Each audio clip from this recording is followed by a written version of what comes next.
Bem, meus irmãos, Paz do Senhor Jesus, que é o pastor Marcos Cavalcante, diretor-presidente da FAETESP, a Faculdade Teológica do Espírito Santo. E estamos hoje na matéria de Pentateuco, no curso médio em Teologia. Lembrando que Pentateuco é uma expressão grega que vem de penta, se diz penta, que significa 5, e teuco, que se diz teuchos, que significa livros ou rolos. Aí se diz 5 rolos, ok? Subentendidamente, os 5 primeiros livros da Bíblia: Gênesis, Êxodo, Levítico, Números e Deuteronômio, ok? Esses livros em hebraico se diz: Gênesis significa origem, Êxodo significa dispersão, Levítico significa leis e sacrifícios relativo aos levitas, Números significa contagem e Deuteronômio, repetição de leis, ok? E, como dissemos em hebraico, Gênesis é Bereshit, Êxodo é Shemot, Levítico Vaikra, Números Bemidbar, Deuteronômio Devarim, ok? E estamos na nossa primeira aula. Esta é a primeira aula do curso médio em Teologia, ok? Muito bem. Nossa primeira aula, seja bem-vindo a você que acaba de ingressar no curso. Deus assim te abençoe, te guarde e te ilumine. Glória a Deus. A Bíblia é em religião o que o telescópio é em astronomia. Como assim, pastor? Tudo. A Bíblia é tudo, tá? Não tem comparação. A Bíblia não é um livro comum. A Bíblia é o livro. A Bíblia é a palavra de Deus, ok? Imagine se alguém perguntasse para você, uma pessoa ímpia, te perguntasse o que é a Bíblia. O que você responderia? Talvez você respondesse um livro, talvez a boca de Deus, talvez a palavra de Deus, né? Mas a Bíblia é a revelação de Deus à humanidade, ok? É um livro de mais de 3.000 anos que foi escrito, e escrito por cerca de 40 escritores. Eles tinham diversas profissões, não é verdade? Alguém era estadista, alguém era profeta, alguém era rei, alguém era general, alguém era boiadeiro, alguém era pescador, alguém era médico, alguém era publicano, alguém era profeta, enfim. Ela foi escrita por homens comuns, porém chamados por Deus para tal obra, inspirados por Deus para tal obra, homens sagrados, homens santos, ok? Ela não contradiz, não existe contradição na Bíblia, ok? Na verdade, o que existe mesmo é coisas de nossa cabeça, tá? O que existe na Bíblia são erros de tradução. Eu vou te dar um exemplo bem claro. Em Mateus 12:40 diz assim: como Jonas esteve 3 dias e 3 noites, 3 dias no ventre da baleia, assim estará o Filho do Homem 3 dias e 3 noites no seio ou no ventre da terra, no seio da terra. Em muitas traduções, em muitas versões, diz baleia. Só que o original hebraico, não diz baleia, diz grande peixe. E nós sabemos que baleia não é peixe. Baleia é mamífero. O texto não fala baleia, fala grande peixe. Aí foi traduzido como baleia. Erros assim. Temos muitos erros assim, ok? Erros de tradução. Lembre-se disso. Ela conduz a vida para novos mundos, né? ela conduz à vista, né? Ela traz uma visão nova. Ela traz uma visão nova para novos mundos. Abre mais lindas visões. Sim. À medida que você passa a conhecer a Bíblia, passa a ler mais a Bíblia, você passa a ter uma visão diferente, né? Os teus olhos são abertos para você compreender a Bíblia à luz das coisas de Deus, mas com mais entendimento. Como diz em Salmo 119, verso 105, lâmpada para os meus pés, farol baixo, luz para o meu caminho, farol alto, é a tua palavra. Não é verdade? Ela traz o entendimento das coisas de Deus. E eu costumo dizer, você quer conhecer a Deus? Leia a Bíblia. Quer conhecer mais a Deus? Então leia mais a Bíblia. Amém? Ela descobre belos sistemas onde pensávamos que houvesse só coisas vagas ou escuridão. Então ela traz muita coisa à luz, traz à iluminação muitas coisas que jazem em nosso entendimento obscurecido. A Bíblia abre o leque. Glória a Deus. Falando do livro de Gênesis, a palavra Gênesis significa origem, descrição, princípio de muitas coisas, menos de Deus. Temos o princípio de muitas coisas, menos de Deus. Ok? O livro de Gênesis significa origem. Lembrando os irmãos que esse livro, ele não foi o primeiro livro a ser escrito, apesar de estar como o primeiro livro da Bíblia na sua ordem numerológica, mas não é. O primeiro livro da Bíblia, segundo estudiosos, foi Jó. Então, acredita-se que Moisés escreveu o livro de Jó quando estava no deserto de Midian.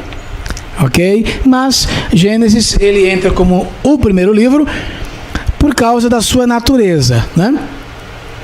O nome vem da Septuaginta, a versão dos 70, né? Que significa origem, princípio, descrição. O propósito do livro é a introdução à Bíblia. Então, o propósito dele é revelar um Deus criador, um Deus que é o criador de todas as coisas. Este é o propósito do livro de Gênesis, revelar a Deus como o propósito, um Deus que tem o propósito de criar todas as coisas, um Deus soberano e uma espécie de uma síntese da Bíblia, ok? Assunto geral, o princípio de todas as coisas, né? Falando do seu conteúdo, abrange uma época muito longa, desde os primórdios até o estabelecimento de Israel no Egito, ok? Termina ali com a vida, com a morte, né? Do patriarca José, ok? A criação, capítulos 1 e 2, falando um pouco do Criador. Qual é a ideia mais importante que encontramos no relato da criação? Ora, a ideia mais importante que encontramos no relato da criação é a ideia de que Deus, ele é um ser criador, que ele é o soberano, portanto, tem poder sobre tudo e sobre todos. Essa é a ideia. O relato bíblico e a ciência moderna. Veja algumas teorias. Teoria do vazio ou do arruinamento e da recriação, né? São aquelas escolas teológicas que ensinam que tudo estava ali, veio do nada, existiu assim do nada, e depois houve uma queda, houve uma explosão, e aí surgiu de meteoros, surgiu os planetas. a ideia do Big Bang. E a gente sabe que isso aí é lorota. Isso não tem sustentabilidade nem científica, muito menos bíblica. Ok? A teoria da criação progressiva diz que Deus criou as coisas pouco a pouco, né? Devagarinho, criou isso, criou aquilo, bem aos poucos, devagarinho. Isso é muito interessante porque a Bíblia, ela tem essa graça de ser uma profecia progressiva. A Bíblia é uma profecia progressiva. Então, mais ou menos tem disso aí. A teoria da alternância do dia. São aqueles estudiosos que acreditam que a Bíblia, que Deus criou dos céus e a terra, e esses dias que Moisés disse, se é que foi Moisés que escreveu, esses dias que Moisés disse, foi tarde de manhã o dia primeiro, tarde de manhã o dia segundo, tarde de manhã o dia terceiro, tarde de manhã o dia quarto, tarde de manhã o dia quinto, tarde de manhã o dia sexto e assim por diante. Eles ensinam que eram dias de 24 horas. Ora, aqui temos um problema. Como é que podemos entender que são dias de 24 horas? Irmãos, se o sol só foi criado no quarto dia, fica meio complicado, não é, irmão? Então, segundo o meu entendimento, aqueles dias eram dias de Deus. Dias de Deus. Uma pausa que Deus usou da criação de um para outro. Aí Moisés entendeu e colocou isso como dia. Ok? Dia de Deus. Talvez 1 minuto, talvez 1 ano, talvez 1 milênio de ano. Enfim, a gente não sabe ao certo. Dia de Deus. Segundo o meu entendimento, é o mais coerente dizer assim, tá? E um detalhe, Deus não fez do nada, não existe. Do nada não se tem nada, irmãos. Do nada não se faz nada. Você entendeu?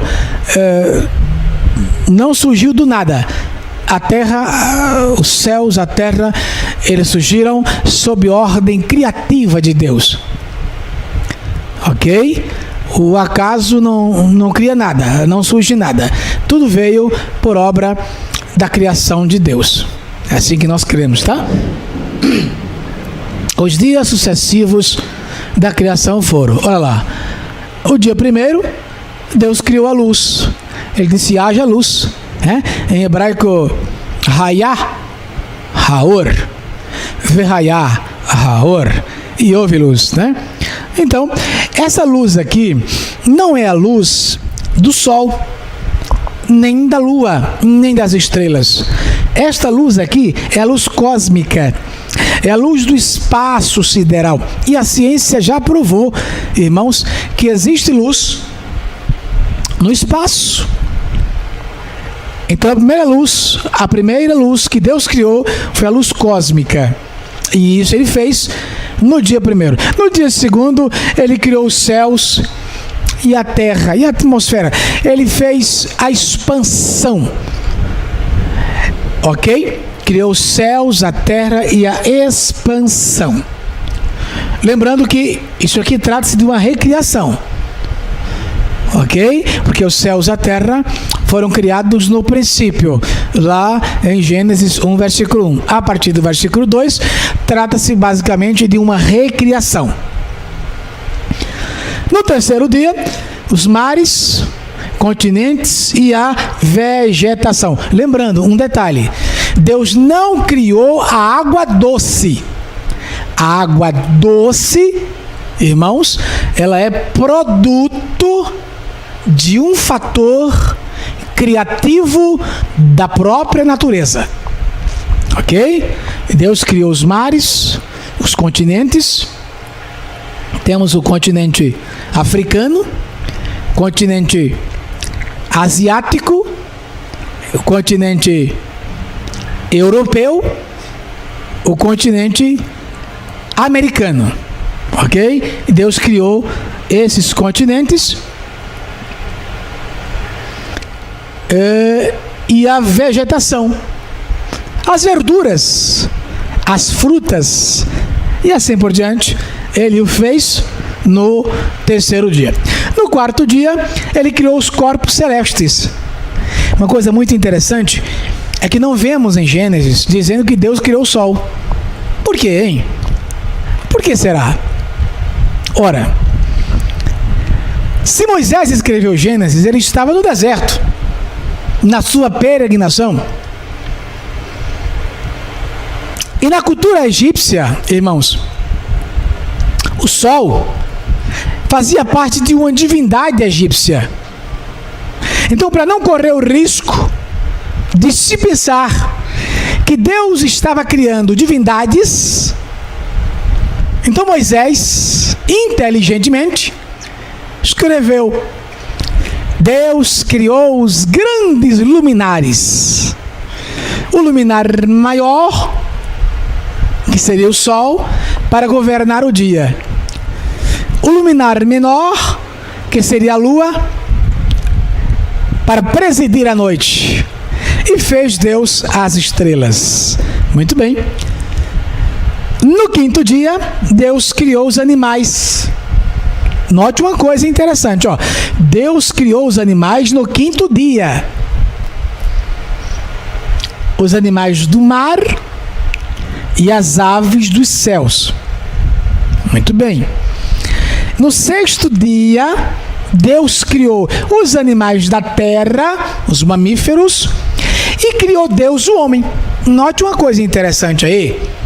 Primeiro Deus cria os animais, depois Deus cria o homem.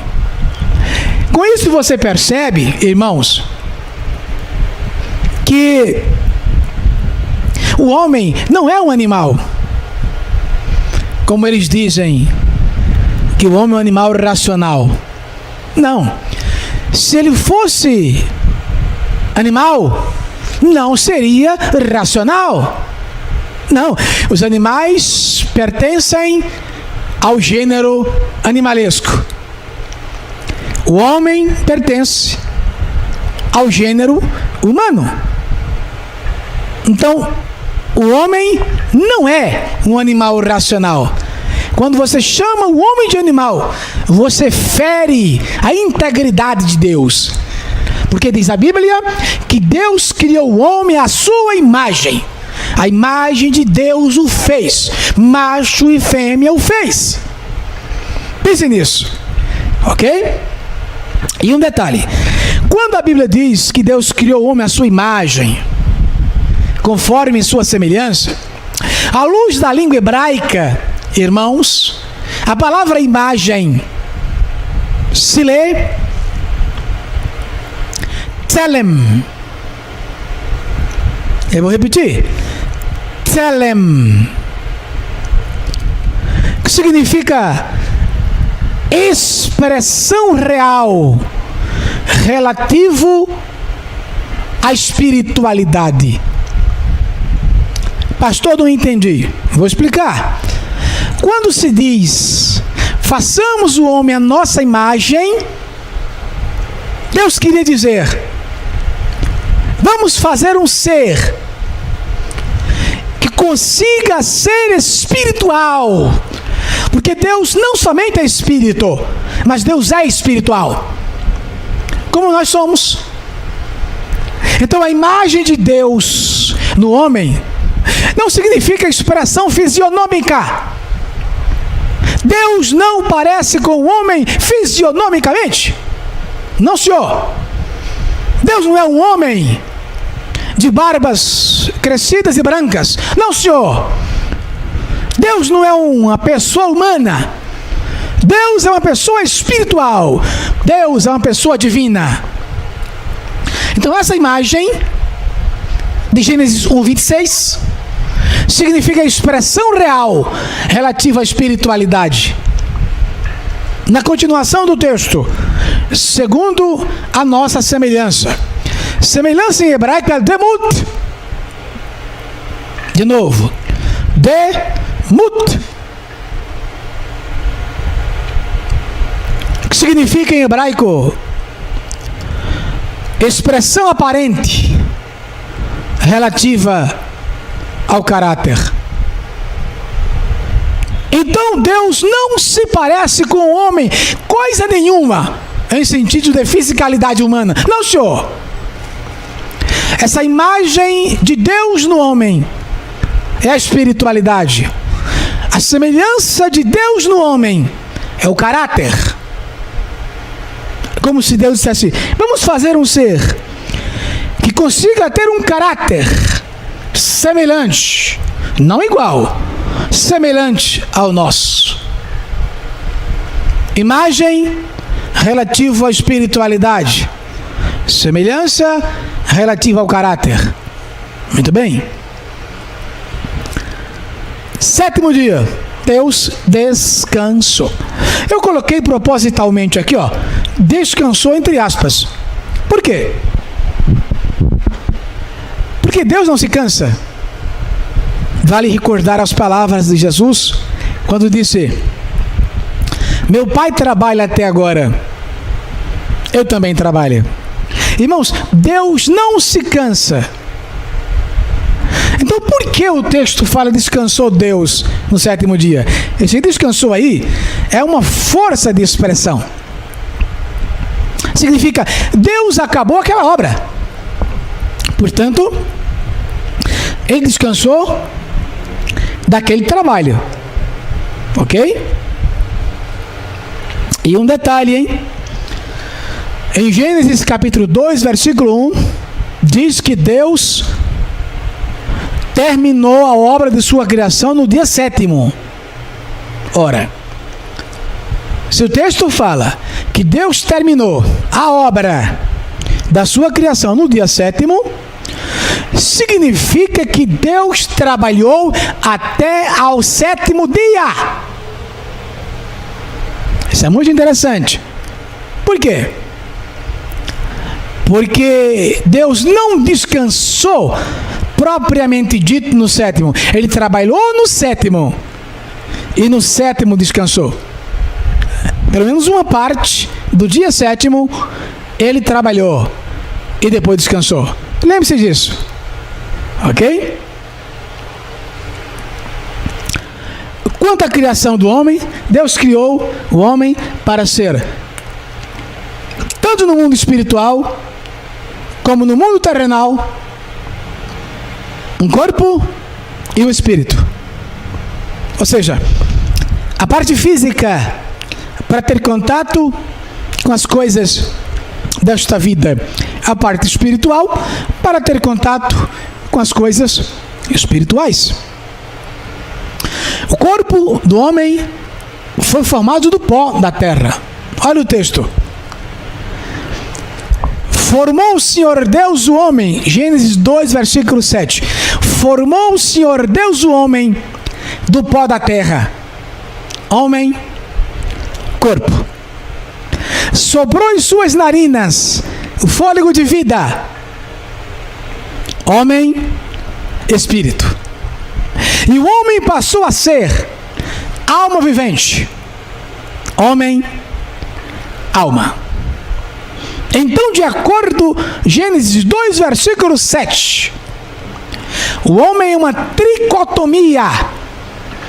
É formado de corpo, de alma e de espírito. Lembre-se disso. Corpo, alma, espírito. Com o corpo, através da alma, eu tenho contato com as coisas desta vida. Com o corpo, através do espírito, eu tenho contato com as coisas de Deus. Lembre-se disso.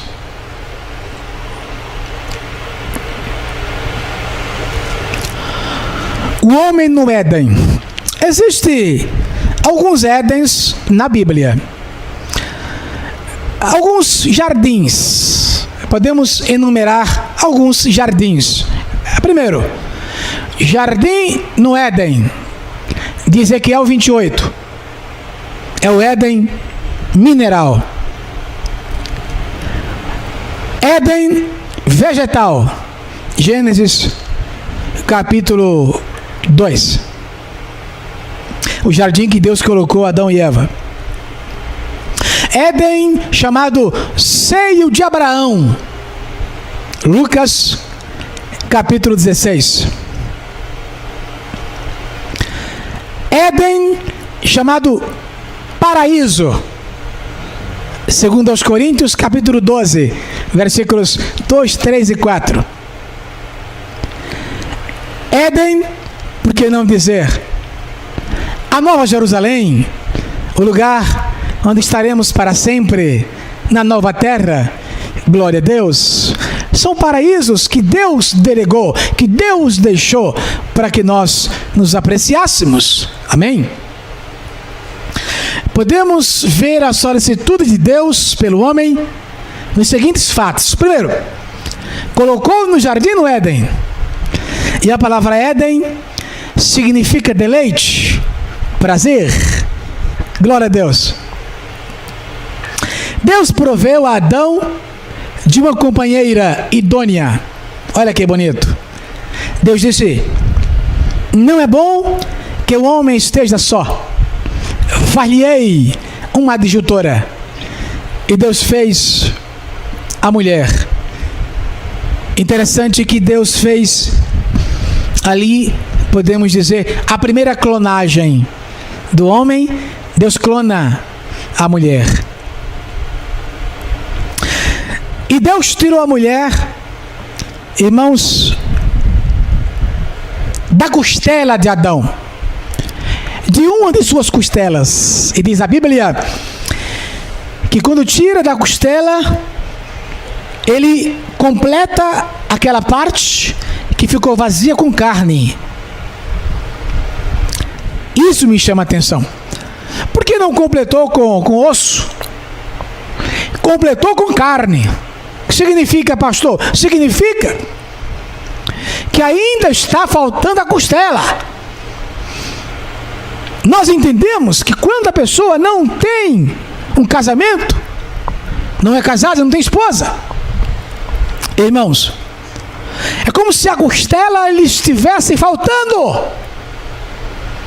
Quando ele se casa, aquela costela volta ao seu lugar. Aí disse Paulo: quem ama a sua esposa, ama a si mesma. Glória a Deus. Por isso que não se pode bater na esposa. Por quê? É como se você estivesse batendo em seu próprio corpo.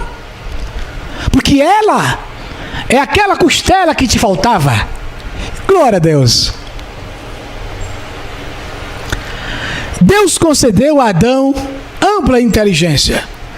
Portanto, essa história de dizer que o homem veio das cavernas, lá dos catimbós, dos buracos da onça, lá de uma era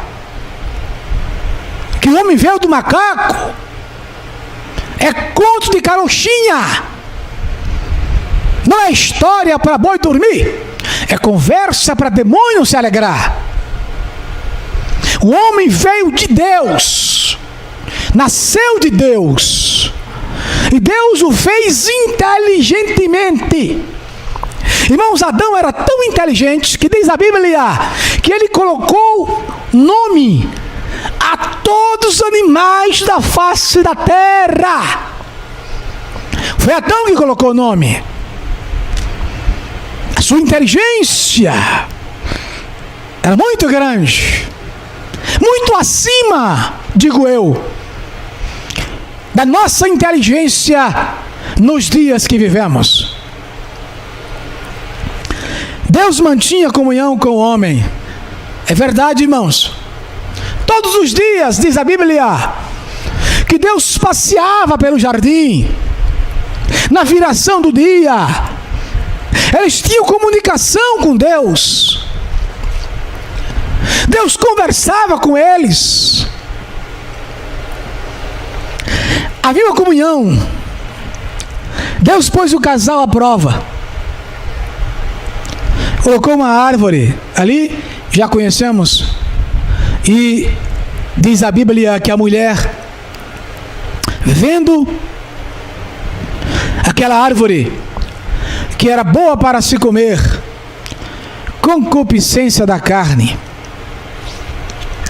agradável aos olhos, concupiscência dos olhos, desejável para dar entendimento,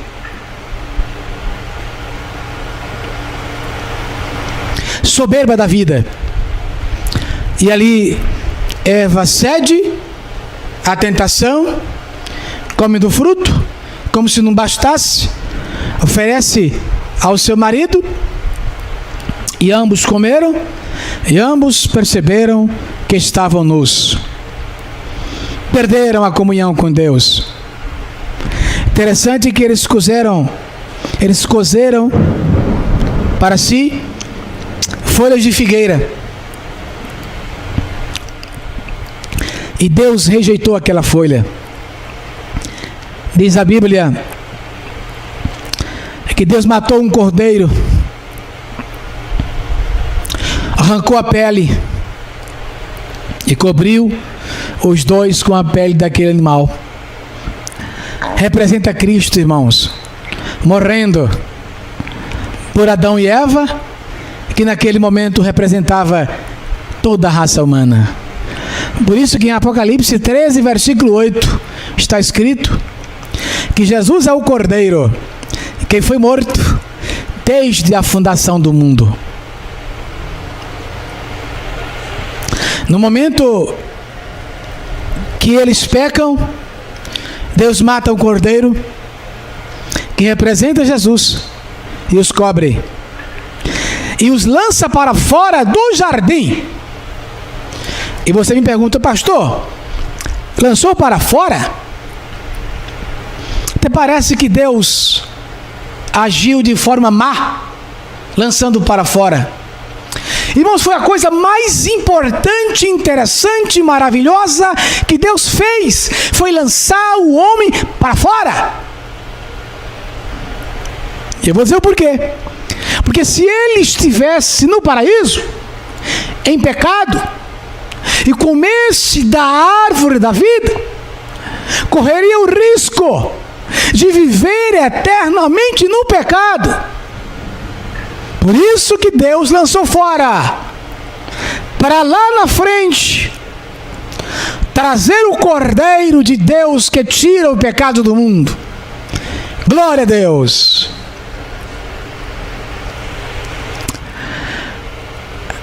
A queda de Adão e as suas consequências. O tentador e a tentação. Pastor, quem era aquela serpente? Era o diabo? Não. A serpente era uma serpente.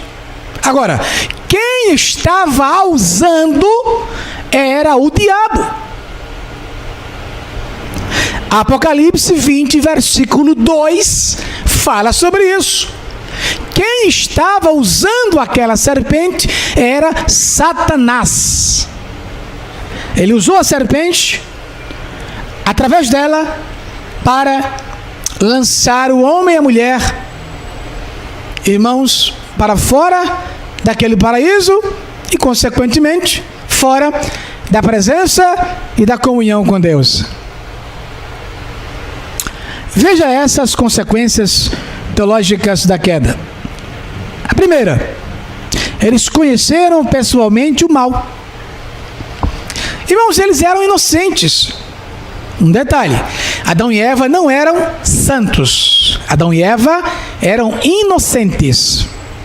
Uma criança de 2 anos de idade, inocente, não tinham malícia, mas a partir do pecado passaram a ter malícia. Interrompeu-se a comunhão com Deus.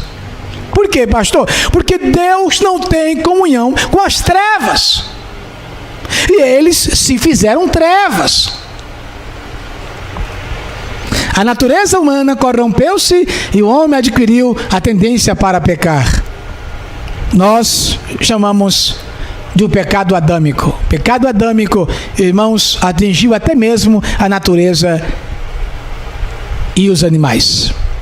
Eles passaram de herbívoros, alimentando-se de ervas, para carnívoros.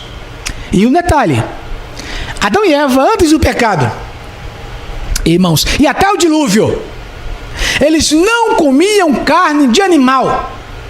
Eles passaram a comer carne somente depois do dilúvio. Interessante, não? Muito bem. Eles comiam ervas, verduras, frutas. Deus castigou o pecado com dor, sujeição, sofrimento e assim por diante. A mulher passou a ter filhos com dores multiplicadas. Um detalhe: quando Deus fez a mulher, irmãos, Ele a fez para ter filhos com dores, porém não com tanta dor. O que acontece? Quando entrou o pecado, a mulher passou a ter filho com dores multiplicadas. Como disse Deus: multiplicarei a tua conceição. E falando do dilúvio, do capítulo 5 ao 9, a corrupção da humanidade e a dor divina, né? Deus entristece com o ser humano, como ele diz: não contenderá meu espírito para sempre com o homem, porque ele também é carne. Entretanto, seus dias durar-se-ão em torno de 120 anos. E Deus ali achou graça em Noé, mandou que construísse uma arca, quase 140 metros de comprimento. E segundo arqueólogos, até hoje esta arca está na Turquia, coberta de gelo, né? E através da arca, aquela arca representa, irmãos, podemos dizer, Cristo, o próprio Evangelho, né? Quem estivesse na arca estaria seguro, estaria salvo do dilúvio. Muito bem. E Deus limpa a terra com o dilúvio. Nunca havia chovido, irmãos. E Noé se agradou. Noé achou graça aos olhos de Deus. E por causa de Noé, Deus salvou mais 7 pessoas. Sua esposa, seus 3 filhos e suas noras. E Noé construiu aquela arca pelo poder de Deus, e durou no 6º ano, no ano 600 da vida de Noé, irmãos, veio o dilúvio e todos foram pegos com aquelas águas. Eram águas de cima para baixo, águas de baixo para cima, e eliminou toda a raça humana. Alguns chegam a dizer que o dilúvio foi local, mas segundo a geografia bíblica, diz a Bíblia que os grandes montes da terra, os mais altos, foram cobertos. Lembre-se que o pico mais alto da terra é o pico do Everest, e ele mede cerca de 8.882 metros de altura. Ora, se o pico do Everest foi coberto, subentende toda a face da terra foi coberta com as águas do dilúvio. E o dilúvio durou 1 ano e 10 dias. Toda aquela geração foi morta.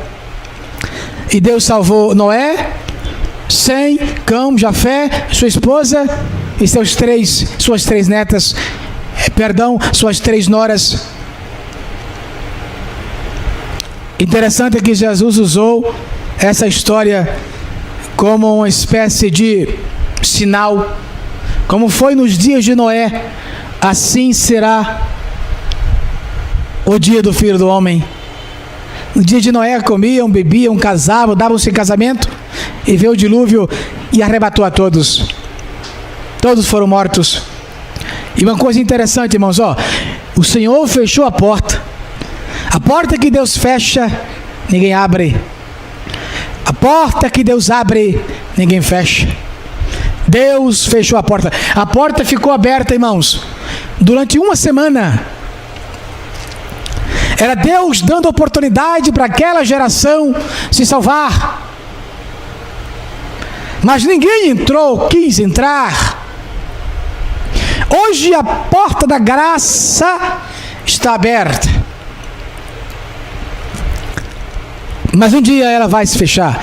Quando falo graça superabundante.